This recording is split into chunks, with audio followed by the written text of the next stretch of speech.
Hi guys, it's Karen Purdy, and I'm working on the second video of the Shannon Green Custom Keeper collaboration with the Gina Ahrens design team. So for this challenge, on the last one, which I'll link below, we worked on the cover for our Custom Keeper by Shannon Green.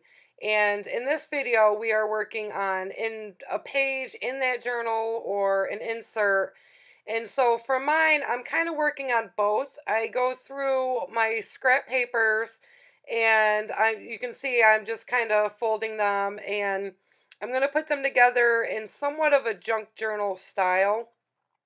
And that's just going to make one insert for my Custom Keeper by Shannon Green. So now I have a stack of papers and they're all folded, and I'm just kind of inserting them in. And for most people, this is where you might want to sew them or staple them together. But I tend to skip that part, and when I'm working with the traveler's notebook style, I stick the inserts in like so. And that allows me to, shift the papers up and down and make sure everything's lined up the way I like. And so here the insert is done. And next I'm going to go through and work on a page in the junk journal insert that I made for this book. And now to work on my page, I'm opening up to, a page that I want to work on. And I really just kind of start laying down little bits of ephemera that I had. I start with this doily and I glue it down in the corner. I could have done this to make a pocket, which I did not do. I just glued it down, and then I glued part of it down in the back and cut it to size. And then I take a strip of wide washi tape, and I'm just digging for more ephemera that I feel goes with the color palette and will just complement the aesthetics of this page. So I have this little heart and then some flowers, and I'm just trying on different pieces to see what I like best.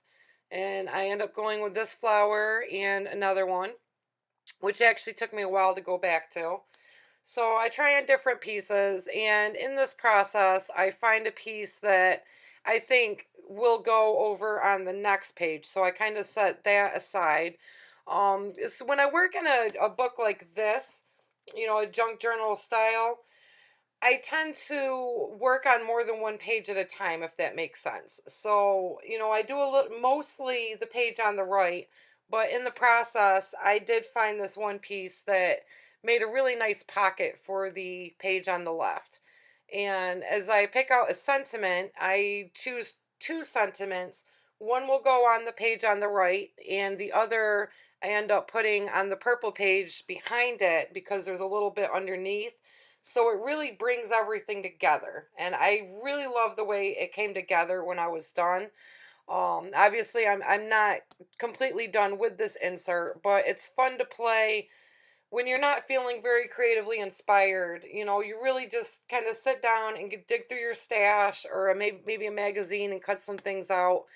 And it's almost mindless. You don't have to think too hard. You don't have to worry about messing it up. And I think it came out great. And so now to finish off this page or spread or section of pages in my insert, I am using some of my favorite stamps by Gina Ahrens. Her shop is also linked in the description below. And I'm just adding a little sentiment and a little decoration to a piece of orange paper that will go into the pocket on the page on the left.